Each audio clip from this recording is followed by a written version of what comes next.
இது வந்து ஆப்பிள் இந்த பூ இருக்கு பாருங்க, இந்த ஆப்பிள் பூ அது வந்து ஆப்பிள் ஆகும். இந்த கம்பி நட்டு இருக்காங்களே அதுதான் ஆப்பிள். இது பிளம்ஸ். அது வந்து ஏதோ சொன்னாங்களே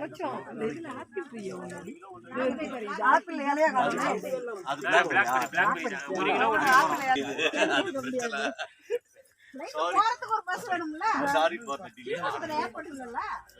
லடாக் ஏர்போர்ட் வந்துச்சு.